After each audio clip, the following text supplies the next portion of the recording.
I'm Commander Casey Cliff, 32, and I built my career in the armed forces, leading missions most people only hear about in classified briefings.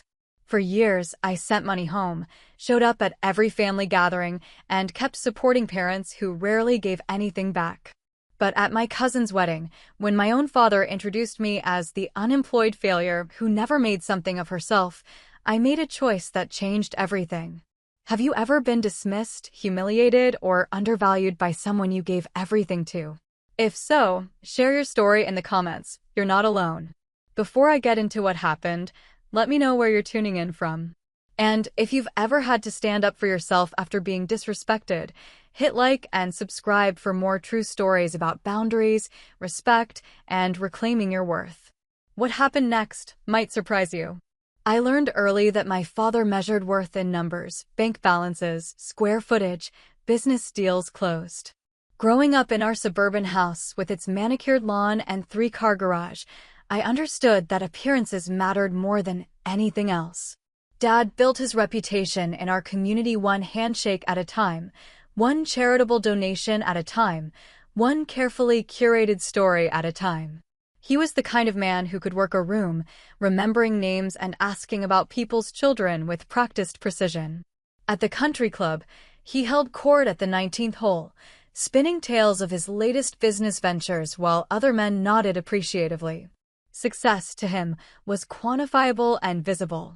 It had to be something others could see, touch, and envy. I spent my childhood trying to earn a place in that world of his approval. Honor roll every semester, captain of the debate team, valedictorian of my graduating class, I collected achievements like trophies, hoping each one would finally make him look at me the way he looked at his quarterly earnings reports. When report cards came home, I'd present them with nervous anticipation, watching his face for some flicker of genuine pride. "Good job, kiddo," he'd say, glancing at the straight A's before folding the paper and setting it aside. "Keep it up." Then he'd turn back to his newspaper or his phone calls, already moving on to more important matters. My brother Michael, 3 years older and infinitely less concerned with academic excellence, could make Dad beam simply by landing a part-time job at the local auto parts store. Dad would call his golf buddies to announce that Mike was learning the value of hard work and starting from the ground up like his old man. When Mike got promoted to assistant manager after 2 years, Dad threw him a celebration dinner at the steakhouse downtown, inviting half the neighborhood to toast his son's success. I'd won the state debate championship that same month. Dad mentioned it to exactly no one. The pattern became clearer as I grew older. When the family faced a financial rough patch during my sophomore year of college, Dad's construction business hit by a recession. I worked double shifts at 3 different jobs to send money home. I covered mortgage payments, utility bills, even groceries. For 8 months, I kept our family afloat while Dad scrambled to find new contracts. When he finally landed a major project and got back on his feet, there was no acknowledgement of my contribution. Instead, he told people how he'd weathered the storm and pulled through by his own determination. The silence around my sacrifices stung more than any criticism could have. I chose the military not as an act of rebellion, but as an escape into a world where merit actually mattered. At 18, I walked into the recruiter's office seeking something I'd never found at home, a place where my efforts would be seen, measured, and valued. The structure appealed to me, the clear hierarchy, the way advancement came through proven capability rather than politics or posturing. Basic training was brutal, but it was also revelation. For the first time in my life, I was judged solely on performance. Could I complete the obstacle course? Could I lead a squad through a tactical exercise? Could I make the hard decisions under pressure? The answers were measurable, observable, and fair. When I excelled, my superiors noticed. When I struggled, they helped me improve. It was everything my relationship with Dad had never been. The years that followed brought deployments, promotions, and responsibilities I could never have imagined at 18. I led teams through operations that required split-second decisions and unwavering composure. I earned the respect of soldiers who'd initially seen me as just another college kid playing soldier. I saved lives, completed missions, and slowly climbed the ranks through a combination of competence and dedication. Through it all, I maintained my connection to family. During leave, I'd drive home to attend birthday parties, anniversaries, and holiday gatherings. I sent money when emergencies arose, and they always seemed to arise. When Mom needed surgery, I covered the deductible. When the roof leaked, I paid for repairs. When Michael's wedding required more financing than Dad could manage, I quietly transferred the funds without being asked. At family dinners, exhausted from deployments and jet-lagged from international assignments, I'd sit at the familiar kitchen table and listen to Dad hold court. He'd tell stories about his business deals, his golf game, his latest networking triumph. When anyone asked about my career, he'd wave a dismissive hand and change the subject. "She's doing fine," he'd say. "Still figuring things out." The dismissal became routine, expected. I told myself it didn't matter, that I'd found validation elsewhere, that Dad's approval was no longer necessary for my self-worth. But late at night, alone in base housing or temporary quarters overseas, I'd sometimes wonder what it would take to earn even a moment of genuine recognition from the man who'd shaped my earliest understanding of success. I never imagined the answer would come wrapped in humiliation at a family wedding, delivered by a stranger who understood my worth better than my own father ever had. The irony wasn't lost on me. After years of seeking his approval, I'd finally get his attention through the one thing he understood best: public embarrassment.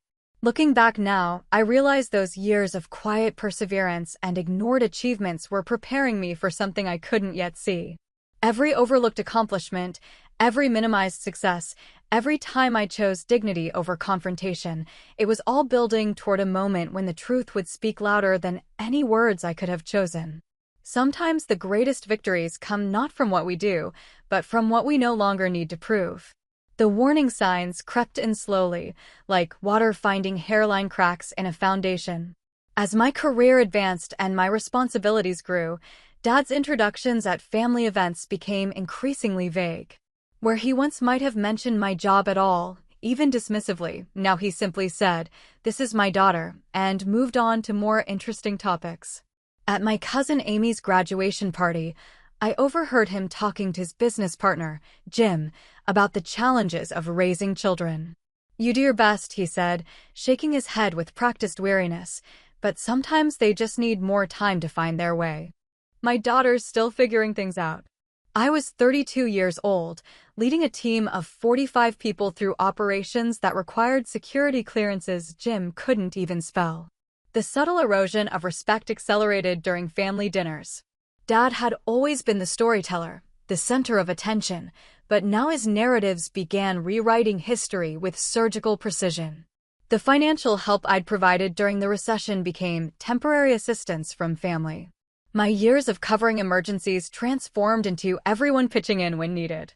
Most tellingly, my discipline and work ethic, qualities he'd never acknowledged, suddenly became lessons he'd taught me. I always told her the importance of structure, he'd say to relatives who nodded politely. "That's where she gets her organizational skills." I'd sit there, fork halfway to my mouth, watching him claim credit for characteristics he'd never noticed, let alone nurtured. The brazenness of it should have been shocking, but it felt almost inevitable, a natural progression of years of minimizing my actual achievements. His business partner circle reinforced these tendencies. Jim and his associates were men who measured success in luxury cars and vacation homes, who competed over golf club memberships and wine collections. In their world, image was everything, and substance was whatever looked good at the country club. Dad fit seamlessly into this environment, playing the role of successful patriarch surrounded by dependents rather than equals. The shift became more pronounced at family gatherings. Where once he might have given me perfunctory credit for academic or professional achievements, now he actively avoided mentioning my career at all. When relatives asked what I was doing, he'd change the subject or make vague comments about my keeping busy. It was as if my entire professional life existed in a parallel universe, visible to everyone except him. During one particularly memorable Thanksgiving dinner, my aunt asked directly about my work. Before I could answer, Dad jumped in with, "She's doing government work, nothing too exciting." Government work. as if I were processing passport applications instead of coordinating multinational security operations. My aunt's confused expression suggested she sensed something was off, but she let it pass. The most revealing moment came during a conversation about my brother's promotion to regional sales manager at his company. Dad spent 20 minutes detailing Michael's responsibilities, salary increase, and future prospects. When the conversation naturally turned to my recent advancement, I'd been selected for a position that required Senate confirmation. Dad suddenly remembered urgent phone calls he needed to make. "Excuse me," he said, already standing. "Business never sleeps." I realized then that my success had become inconvenient to his narrative. In his carefully constructed world, I was supposed to remain the daughter who needed guidance, who validated his wisdom through my dependence on his advice. My independence threatened that story, my competence contradicted it, and my achievements rendered it obsolete. But rather than adjusting his worldview to accommodate reality, he'd chosen to simply ignore the parts that didn't fit. It was easier to pretend I was still figuring things out than to acknowledge I'd figured things out just fine without him. The psychological mechanism was almost elegant in its simplicity. By diminishing my accomplishments, he maintained his position as the family's primary source of wisdom and success. By keeping me small in his stories, he kept himself large. My victories became threats to his identity rather than reasons for pride. I began to understand that this wasn't about me at all. It was about his need to remain the central figure in every narrative, the patriarch whose guidance shaped his children's destinies. My career had grown beyond his ability to influence or even understand, which made it dangerous to his self-image. The irony was that I'd spent years trying to earn his approval by becoming exactly what he claimed to value: successful, responsible, independent. But those qualities, once achieved, threatened the very dynamic that had defined our relationship.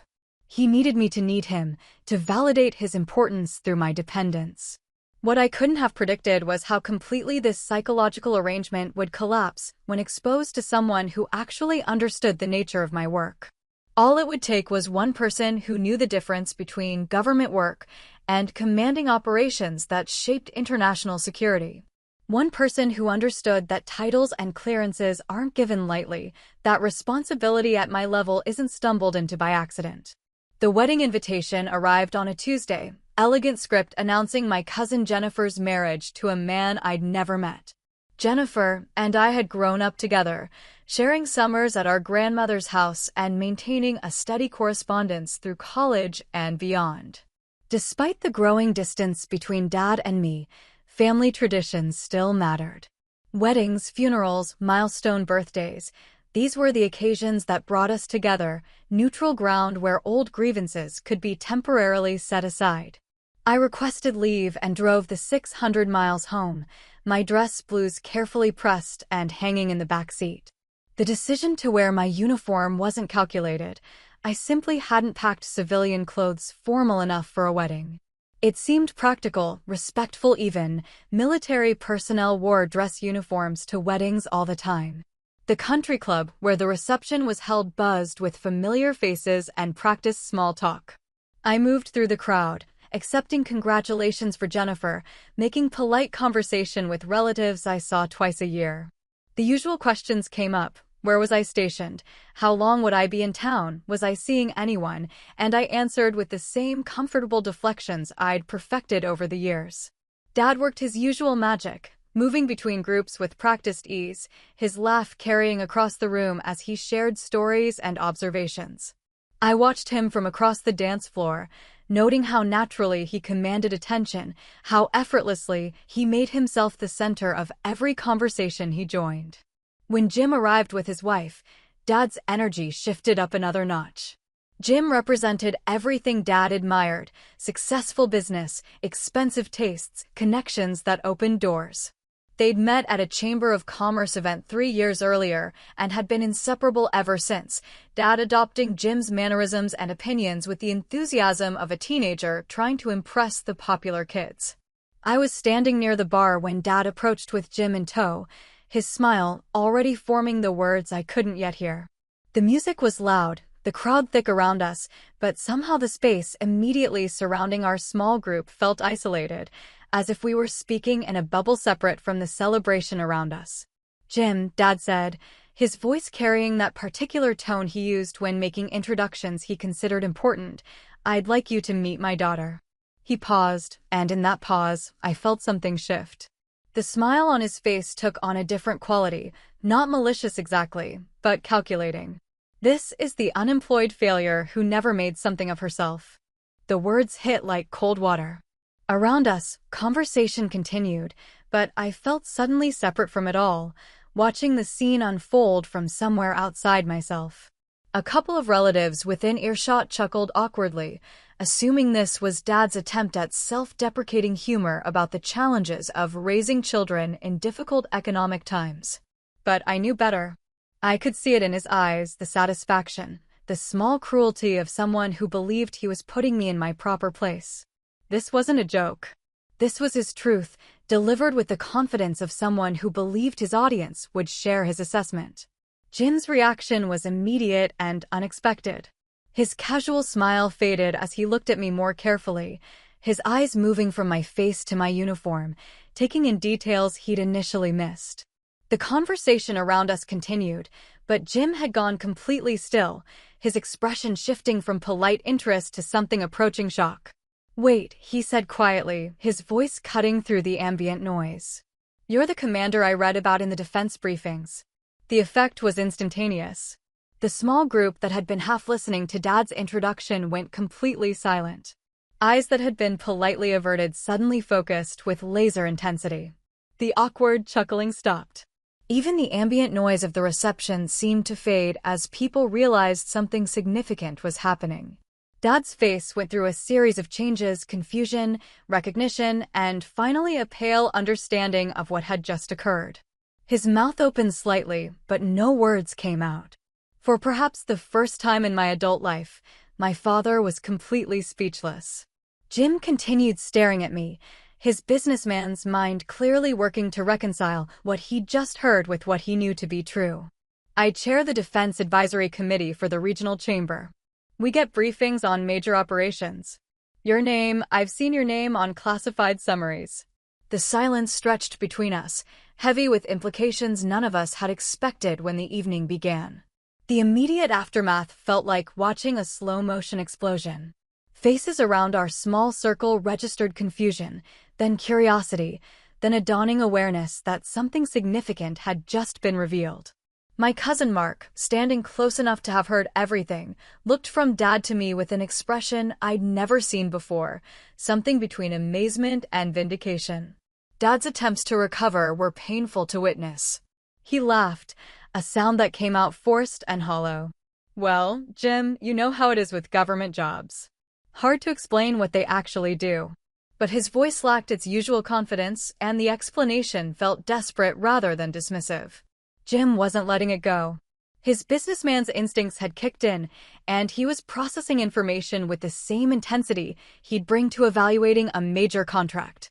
"Commander," he said, and the title hung in the air like a challenge to everything Dad had just claimed. The briefings mentioned operations in 3 different theaters. That's not typical government work. I could have stepped in then, could have deflected or minimized or found some way to smooth over the moment. Instead, I simply stood there, letting the truth speak for itself. Years of training had taught me the power of silence, the way uncomfortable truths gain strength when they're not immediately contradicted or explained away. "I do what needs to be done," I said finally, my voice steady and professional. It was perhaps the most diplomatic response I could manage, but it carried weight that Dad's dismissals couldn't match.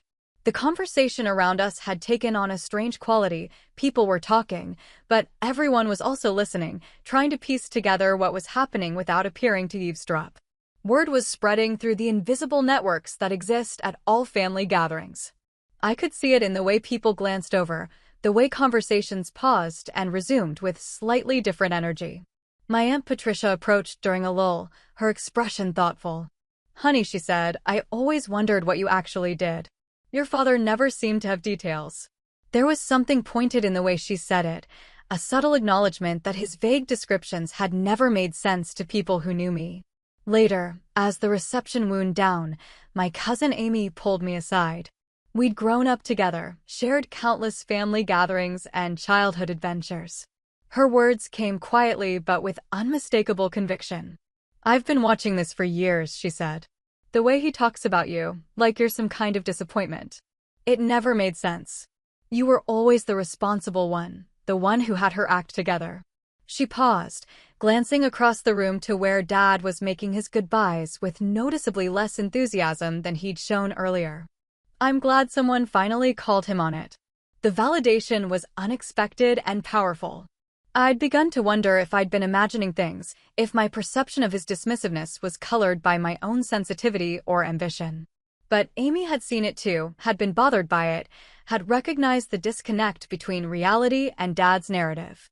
Driving home that night, I replayed the moment over and over. Not the satisfaction of watching Dad's face go white, though I'd be lying if I said that hadn't felt good, but the strange relief of having the truth acknowledged by someone who mattered. Jim's recognition hadn't been political or personal. It was professional assessment from someone who understood the weight of the responsibilities I carried.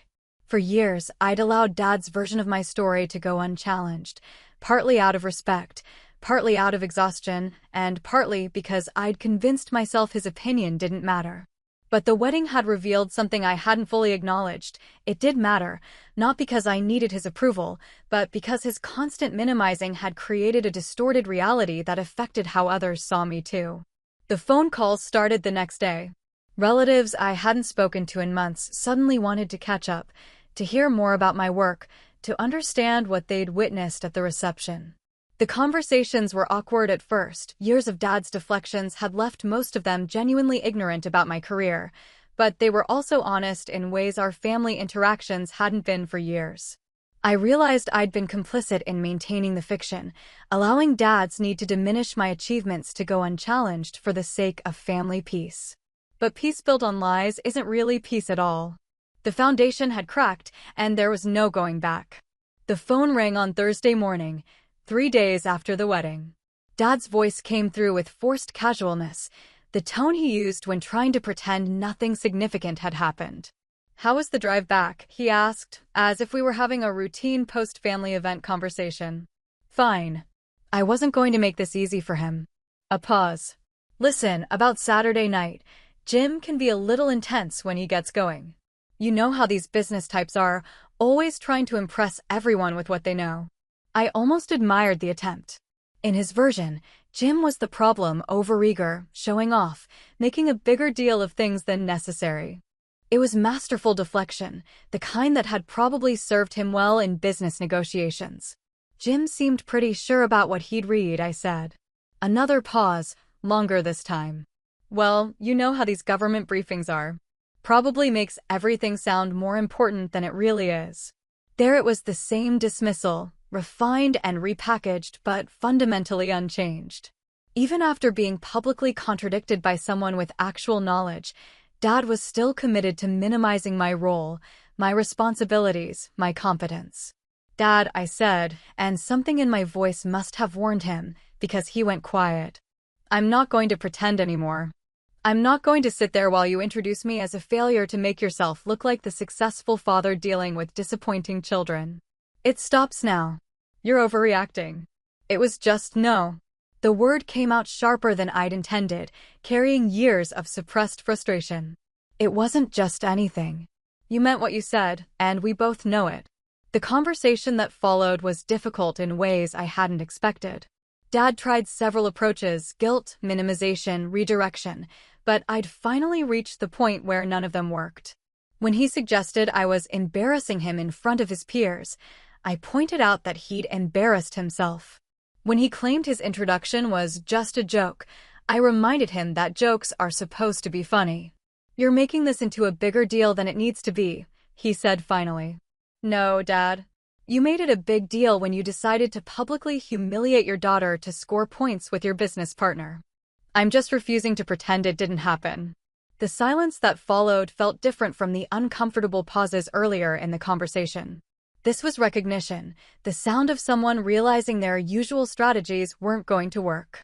Within hours, other family members began reaching out. Some urged reconciliation, Others expressed support, but the most revealing conversation came from my Uncle Jeff, Dad's older brother.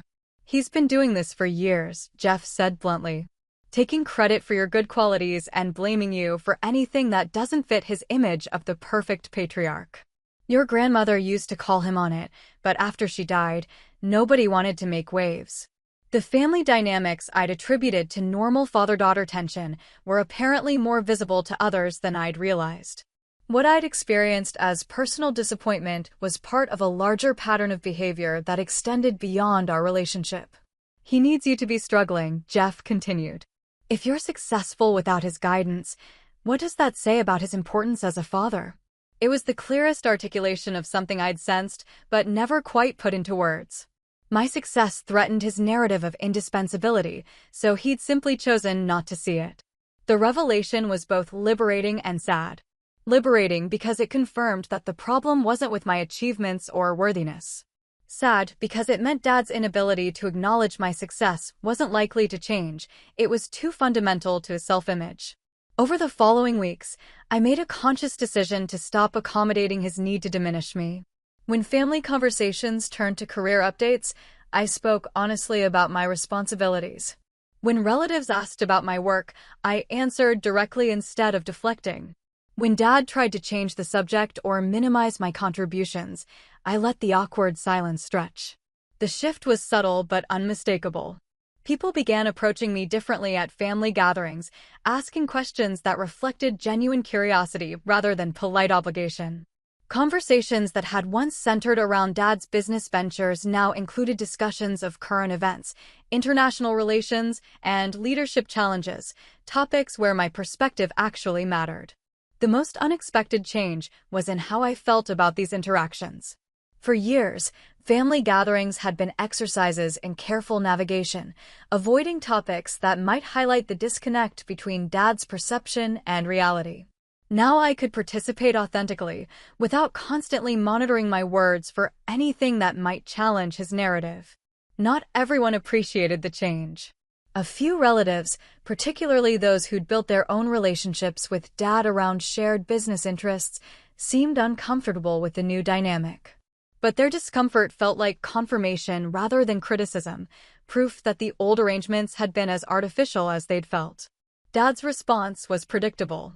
He doubled down on his version of events, telling anyone who'd listen that I was making a big deal out of nothing and trying to embarrass him over a simple misunderstanding. But his protests carried less weight now that people had seen the truth for themselves. The real change wasn't in his behavior. That remained largely consistent. The real change was in my willingness to accept it. 3 months after the wedding, I received orders for a new assignment that would require relocating across the country. As I prepared for the move, packing up years of accumulated belongings, I found myself thinking about cycles and patterns, about the ways families can trap each other in roles that no longer fit. Dad's inability to see my success hadn't diminished the success itself. His need to minimize my achievements hadn't made them less real. His discomfort with my competence didn't make me less competent. I'd spent years internalizing his assessment as if it were objective truth, but it was just one person's opinion, and not even a particularly well-informed one. The business partner who'd recognized my name at the wedding had done more than expose Dad's ignorance. He'd demonstrated that my work mattered to people who understood its significance, that my contributions had value in contexts Dad couldn't even imagine. It was validation I hadn't realized I needed until I received it. When I called to tell Dad about the assignment, his response was characteristically vague. "That's nice, kiddo. More government work." Something like that, I said, no longer bothering to correct or clarify. But this time, his dismissal felt different. Instead of frustration or disappointment, I felt something approaching pity. He'd built his identity around being the most important person in every room, the patriarch whose wisdom shaped his children's destinies. But his refusal to see who I'd become had left him talking to a version of me that existed only in his imagination. The tragedy wasn't that he'd failed to recognize my success. The tragedy was that his need to diminish me had cost him the chance to know me at all. He was so committed to his role as the father of a disappointment that he'd missed the opportunity to be proud of the daughter I'd actually become.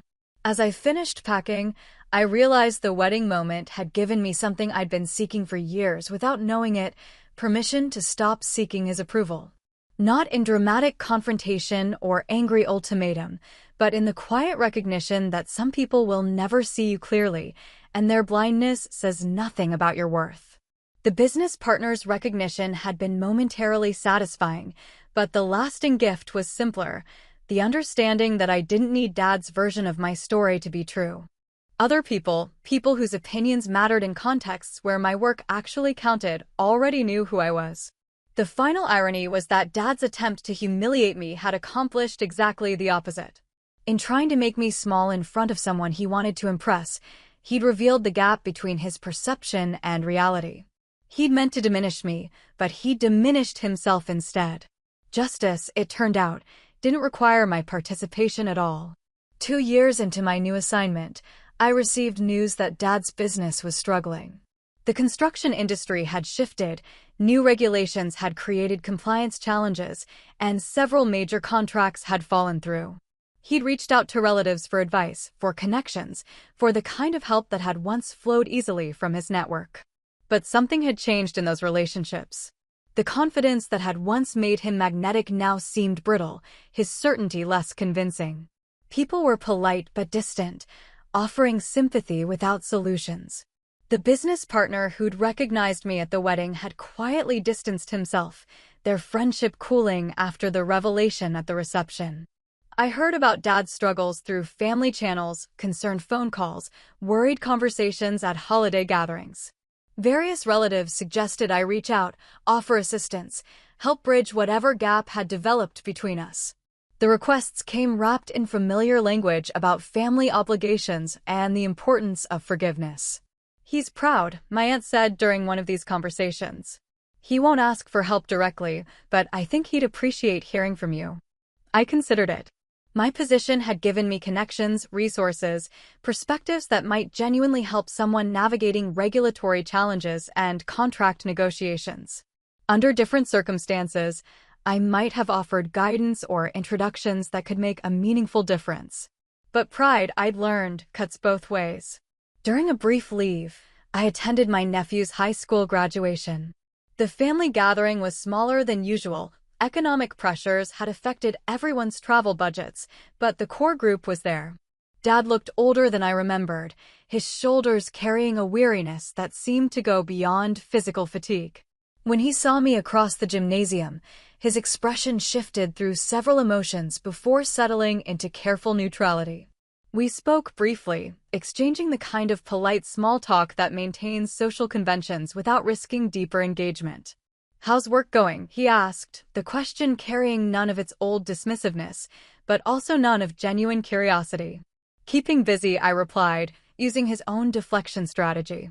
Later, during the family dinner, I watched him work to maintain his position as the family's central figure. The old confidence was gone, replaced by a kind of desperate joviality that made everyone slightly uncomfortable. He told stories that didn't quite land, made observations that felt forced, commanded attention that was given out of sympathy rather than genuine interest. My cousin Michael pulled me aside during dessert. "He's been different since the wedding," he said quietly. "Like, he can't figure out how to talk to people anymore." His whole approach used to work because everyone believed he was this successful guy who had it all figured out. But now, he didn't need to finish the thought. Everyone had seen the man behind the curtain, and the curtain couldn't be hung again. The most telling moment came when someone asked about my work. Instead of his usual deflection or minimization, Dad simply went quiet, letting me answer without interference. But there was no pride in his silence, no interest in what I had to say. It was the silence of someone who'd given up rather than someone who'd learned to listen. I realized then that I'd been waiting for something that was never going to come, not an apology exactly, but some acknowledgement of what had happened, some recognition of the years of dismissal and diminishment. But Dad's response to being proven wrong hadn't been reflection or growth. It had been withdrawal. He couldn't admit he'd misjudged me without admitting he'd built his identity on a foundation of false assumptions. The cost of acknowledging my success was too high because it would require him to fundamentally reconsider who he was as a father, as a man, as the architect of his family's narrative. So instead of growing, he'd simply stopped trying. Instead of learning to see me differently, he'd chosen to barely see me at all. The destruction felt complete, but not satisfying. I'd wanted recognition, but I'd gotten irrelevance. I'd wanted him to understand who I'd become, but I'd simply become invisible to him. The wedding moment hadn't changed his mind about me. It had broken his ability to maintain his illusions, leaving him with nothing to replace them. Flying back to my duty station, I found myself thinking about different kinds of victory. The dramatic confrontation I'd sometimes fantasized about would have been momentarily satisfying, but ultimately meaningless. Anger fades, arguments are forgotten, wounds can heal. But truth, once revealed, changes everything permanently. Dad hadn't learned to respect me, but he'd lost the ability to dismiss me. He hadn't gained insight into my worth, but he'd been stripped of his confidence in his own judgment. The change wasn't what I'd hoped for, but it was absolute in ways that apologies or recognition could never be. The business partner's words at the wedding, "You're the commander I read about in the defense briefings," had done more than embarrass Dad in front of someone he wanted to impress. They'd introduced an objective reality into a relationship built on subjective dismissal. Once that reality was acknowledged by someone whose opinion Dad valued, all his careful minimizations became obviously false. The victory wasn't in watching him struggle or seeing his confidence crumble. The victory was in the quiet recognition that his opinion of me had never been accurate, had never mattered as much as I'd believed, and no longer had the power to define my sense of worth. Sometimes the moment you stop needing someone's approval is the moment you realize you never really needed it at all. 5 years have passed since the wedding. I wear a different uniform now, carry different responsibilities, work in contexts Dad still couldn't begin to understand. The assignments have taken me across continents, through challenges that test every aspect of training and character. Each success builds on the last. Each promotion opens doors to greater responsibility and impact. The family dynamics have settled into new patterns. Dad's business eventually stabilized, though at a smaller scale than before. He's learned to navigate his reduced circumstances with the same careful attention to appearance that once characterized his prosperity. At family gatherings, he maintains his role as storyteller, but the stories are quieter now, less grandiose, more focused on nostalgia than conquest. We speak cordially when our paths cross at holidays and celebrations. He asks general questions about my government work, and I provide general answers. The conversations are polite, superficial, and entirely predictable. There's no hostility, but there's also no connection. We've become acquaintances who happen to share a history and some genetic material. The most revealing change is in how other family members relate to both of us. The wedding moment created a permanent shift in perception that extends far beyond our personal relationship. At my nephew's college graduation last month, relatives approached me with questions about international affairs, leadership challenges, and career advice. The conversations were substantive, engaged, and respectful in ways that would have been impossible when Dad's narrative about my life went unchallenged. He watched these interactions from across the room, his expression unreadable. I couldn't tell if he felt regret, resentment, or simple indifference. Perhaps he'd convinced himself that my connections were temporary, political, or unearned. Perhaps he'd found new ways to minimize what he couldn't control. Or perhaps he'd simply accepted that some stories have endings he didn't write. My Uncle Jeff, always the family's most direct communicator, mentioned Dad during a quiet moment at the reception. "He never figured out how to be proud of you," Jeff said. Too much threat to his image as the source of all wisdom in the family. Sad, really.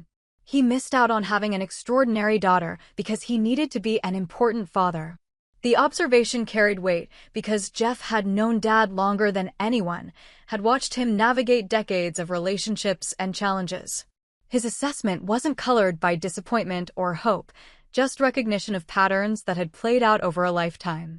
I've come to understand that the wedding wasn't a turning point so much as a revelation of something that had always been true. Dad's inability to see my achievements wasn't a failure of perception. It was a deliberate choice, a psychological necessity that protected his sense of importance. The business partner's recognition had simply made that choice visible to everyone else. The real transformation hadn't been in Dad's treatment of me, which remained essentially unchanged. The real transformation had been in my need for his treatment to be different.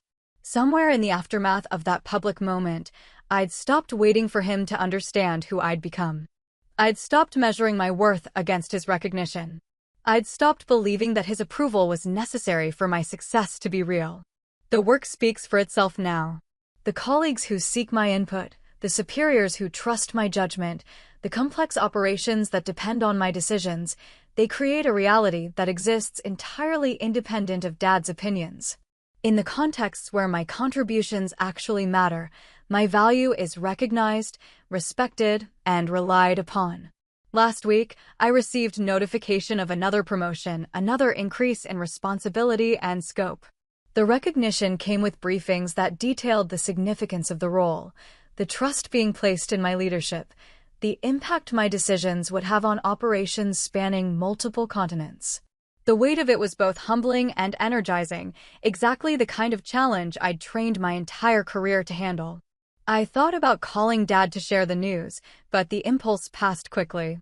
He wouldn't understand the significance, wouldn't be able to appreciate what the promotion represented in terms of trust, capability, and impact. His response would be some variation of "That's nice, kiddo," delivered with the same mild interest he'd show if I'd told him I'd rearranged my furniture. Instead, I called my grandmother, Dad's mother, now 92 and sharp as ever. She'd been watching our family dynamics for decades with the clear-eyed wisdom that comes from having raised difficult children and lived through enough disappointments to recognize them clearly. "I'm proud of you," she said after I'd explained the promotion. "Your grandfather would have been too. He understood what it meant to earn respect through competence rather than politics." We talked for an hour about leadership, responsibility, and the strange ways families can both shape and limit us. Near the end of the conversation, she made an observation that stayed with me long after we'd hung up. "Your father never learned the difference between being important and being impressive," she said. "You figured out how to be both, and that threatened everything he thought he knew about success." The insight felt like a final piece of a puzzle I'd been working on for years. Dad's need to diminish my achievements hadn't been about my inadequacy, it had been about his fear that my success would reveal his own limitations. Every promotion I earned, every responsibility I accepted, every time someone recognized my capabilities, it highlighted the gap between his version of importance and the real thing. At the wedding 5 years ago, when the business partner recognized my name from defense briefings, Dad had been forced to confront that gap in the most public way possible. His attempt to make me small had instead revealed how small his understanding of true achievement really was. The story has become part of family lore now, the moment when Dad's dismissive introduction backfired so spectacularly that it changed everyone's understanding of our relationship. People still bring it up at gatherings, usually with a mixture of amazement and secondhand embarrassment. It's become a cautionary tale about assumptions, about the dangers of defining other people's worth without bothering to understand their actual lives. But for me, the wedding was never really about Dad's embarrassment or the satisfaction of watching his confidence crumble. It was about the moment I stopped needing his story about my life to change. The moment I realized that his inability to see me clearly said nothing about my visibility to people who mattered in contexts where my work actually counted. The real victory wasn't in the dramatic revelation or the public embarrassment. The real victory was in the quiet recognition that followed, the understanding that I'd been giving too much power to someone whose opinion was both uninformed and irrelevant to my actual success. Sometimes justice doesn't come from confrontation or revenge. Sometimes it comes from the simple recognition that the person whose approval you've been seeking was never qualified to judge you in the first place.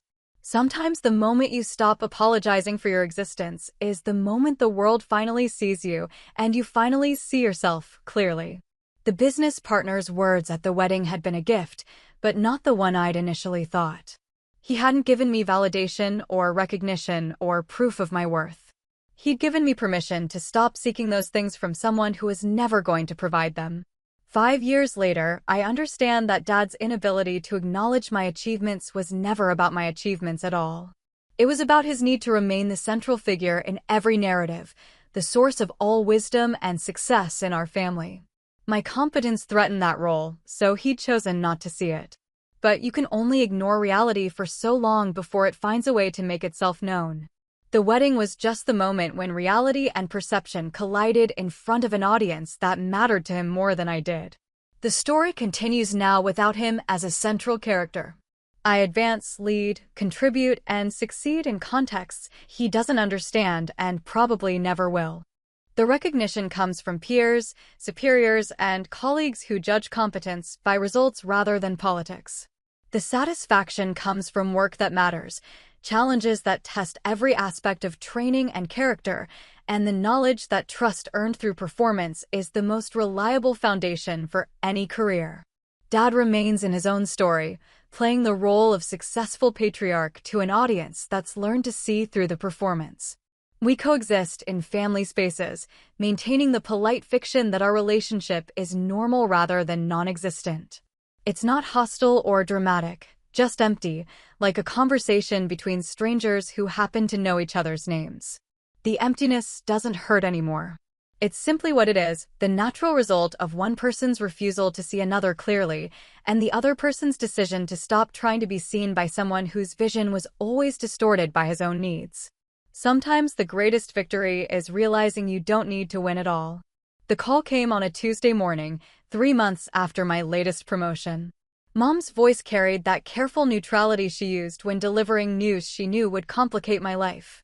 "Your father's in the hospital," she said without preamble. "Heart attack. They say he's stable, but it was close." I was in my office, reviewing operational reports, when the words registered. Through my window, I could see the parade ground where morning formations were conducting their daily routines. The normalcy of the scene felt jarring against the sudden shift in my personal landscape. "How bad?" I asked. "Bad enough that they're talking about surgery. Triple bypass, maybe more."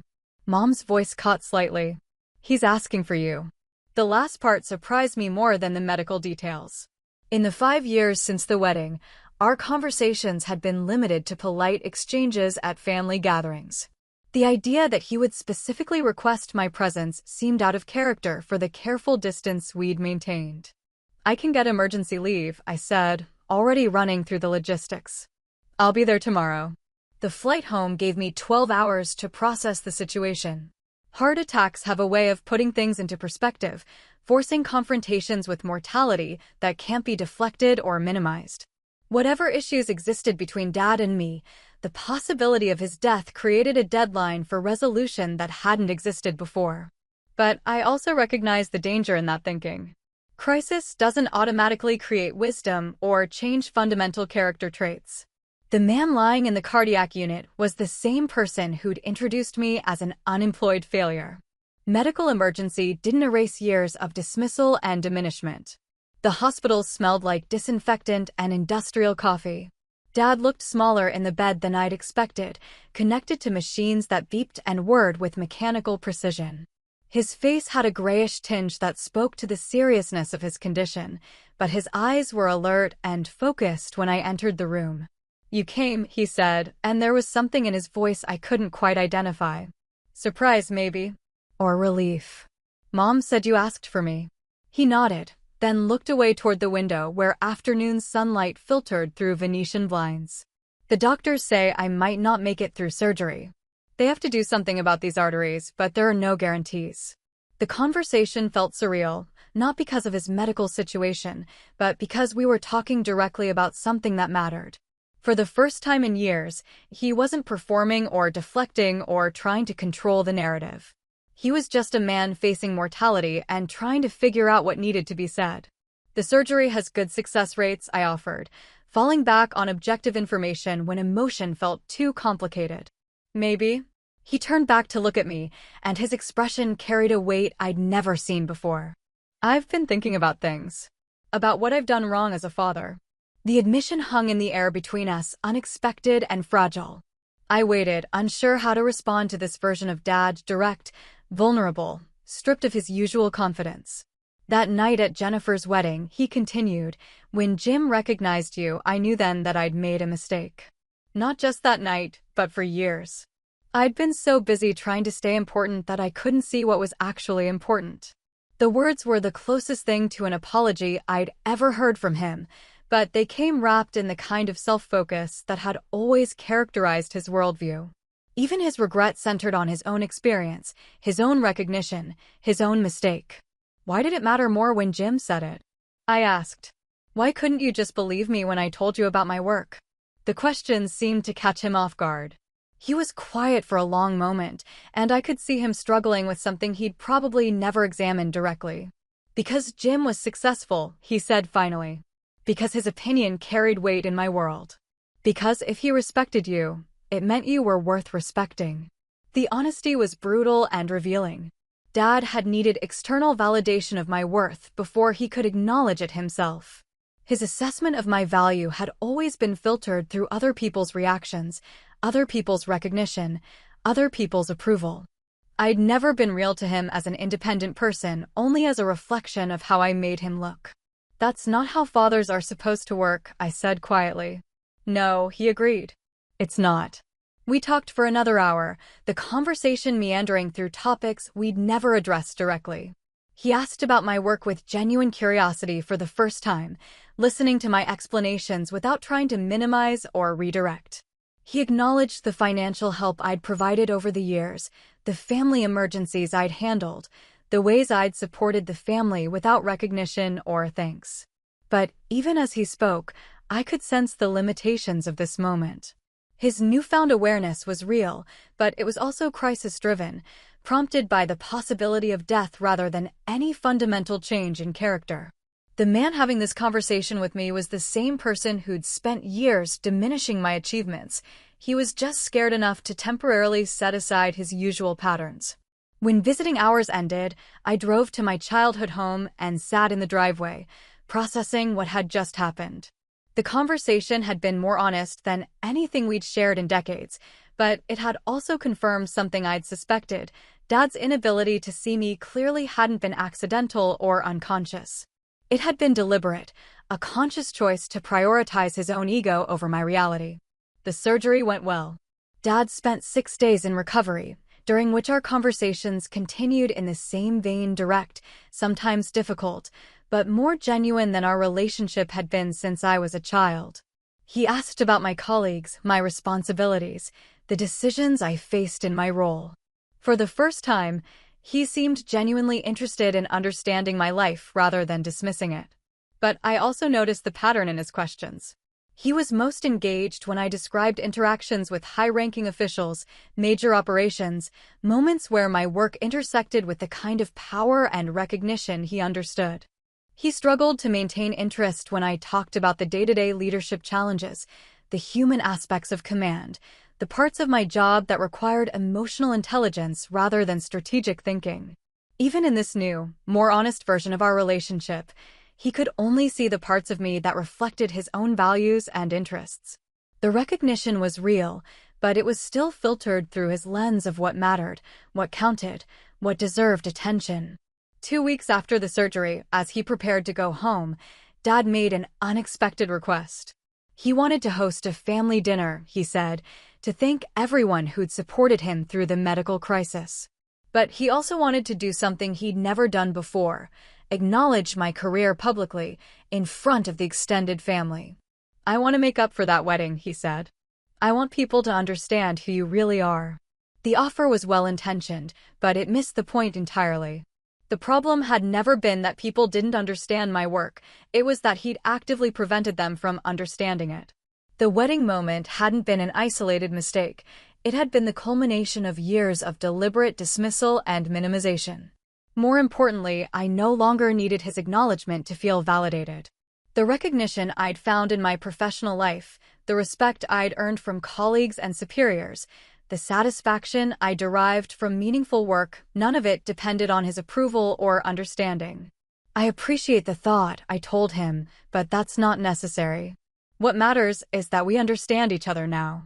He looked confused, as if he couldn't comprehend why I wouldn't want the public recognition he was offering.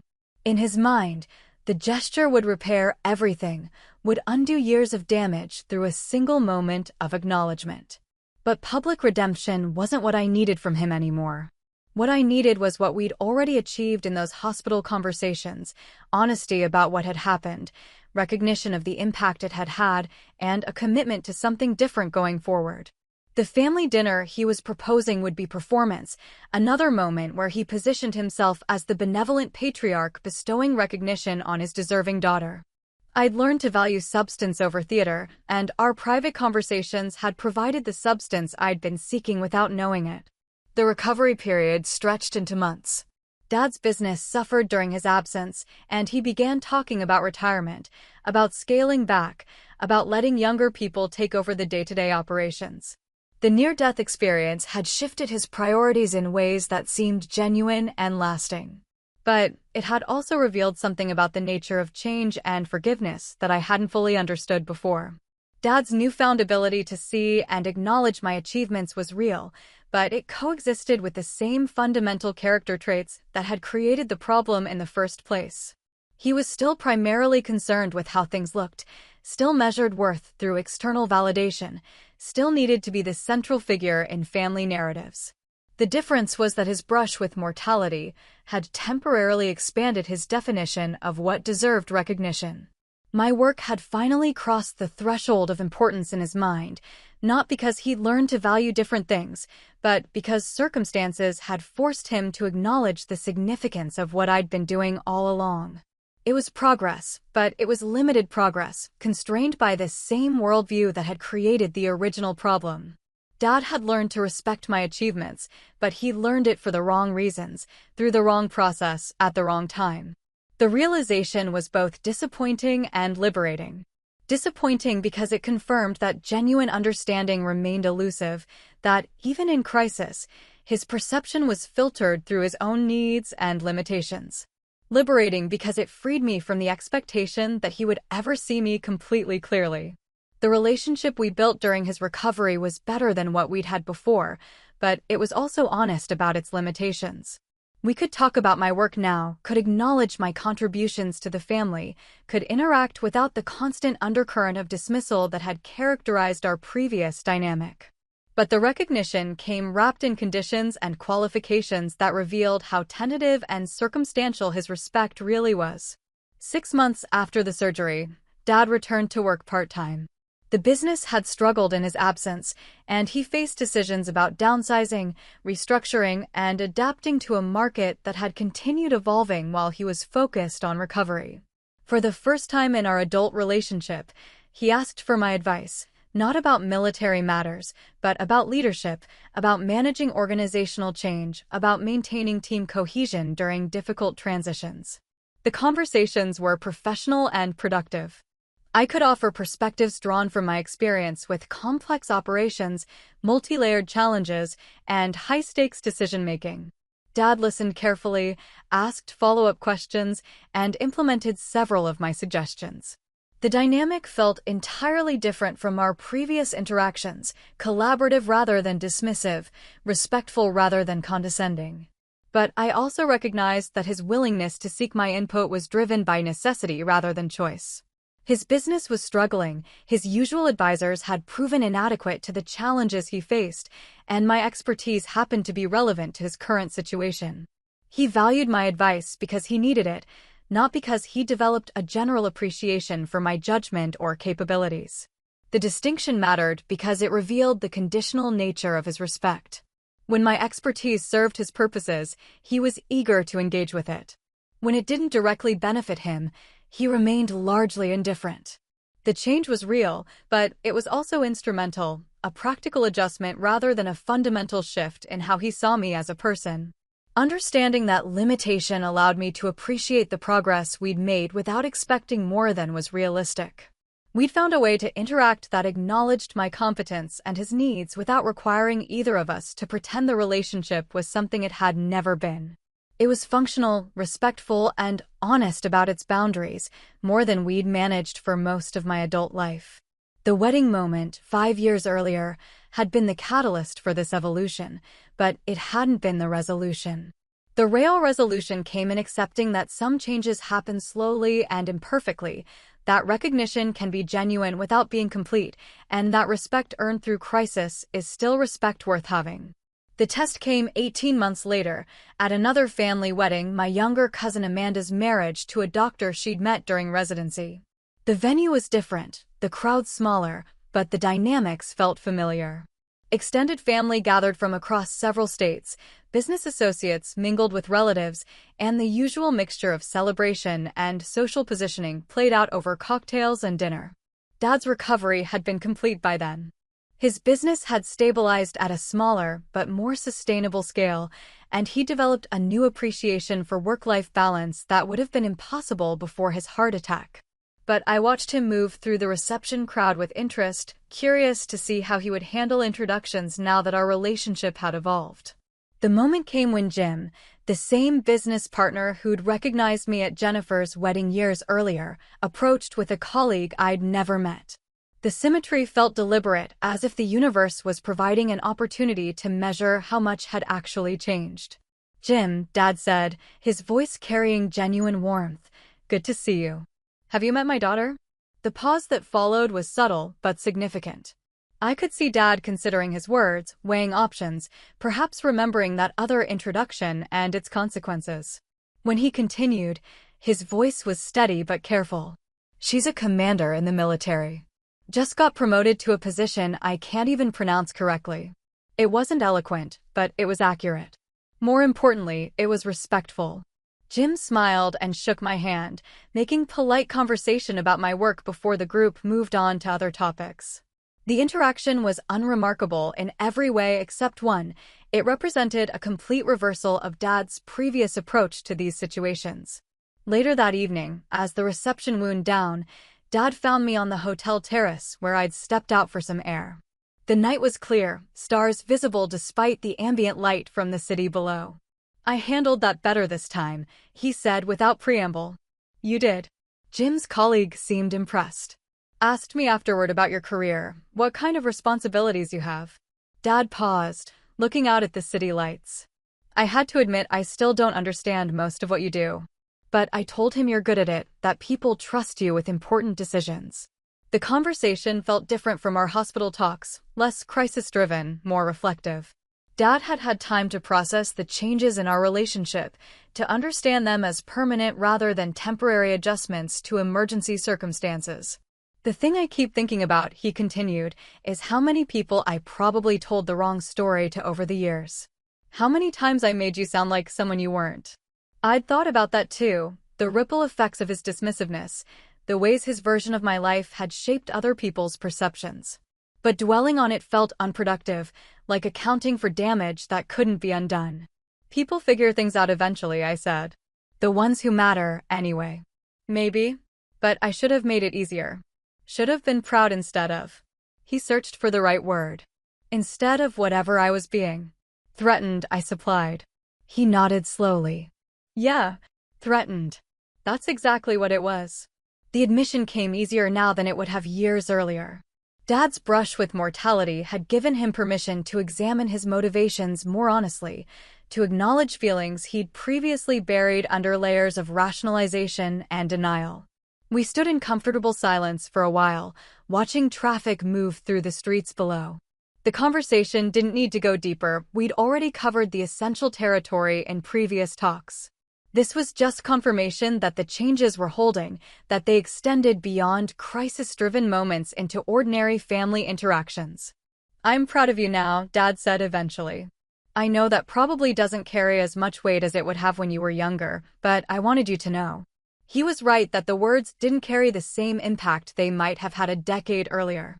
I'd found other sources of validation, built my identity around achievements and relationships that existed independently of his approval. But they weren't meaningless either. They represented a kind of completion, a closing of a loop that had been left open for too long. "It matters," I said simply. The wedding reception became a kind of template for our interactions going forward. Dad had learned to introduce me accurately, to speak about my career with respect if not full understanding, to acknowledge my contributions without trying to take credit for them. The changes weren't dramatic. They were small, consistent adjustments that accumulated over time into something that felt genuinely different. More importantly, I'd learned to appreciate those changes without expecting perfection. Dad would probably always measure success through external recognition, would always be more impressed by titles and official acknowledgments than by quiet competence. But he'd also learned to recognize that my work generated exactly those kinds of external markers, that my achievements registered on the scales he understood. The relationship we'd built wasn't the one I'd wanted as a child: unconditional support, enthusiastic encouragement, pride in my efforts regardless of their public recognition. But it was honest about who we both were, realistic about our limitations, and functional in ways that served both our needs. The wedding moment that had started this evolution remained a family story, told and retold with the kind of relish reserved for moments when justice feels particularly poetic. But for me, the real story was quieter and longer, the slow work of rebuilding trust, setting boundaries, and finding ways to connect across fundamental differences in worldview. Some victories are dramatic and satisfying. Others are patient and incomplete. The second kind, I'd learned, often prove more durable than the first. That was my story. Now I want to hear from you. Have you ever been put down by someone who was supposed to lift you up? Did you ever get that moment where the truth finally came out? Drop your experience in the comments below. And if you're ready for more true stories about family, respect, and standing your ground, make sure to like this video, subscribe, and hit the bell so you don't miss the next one.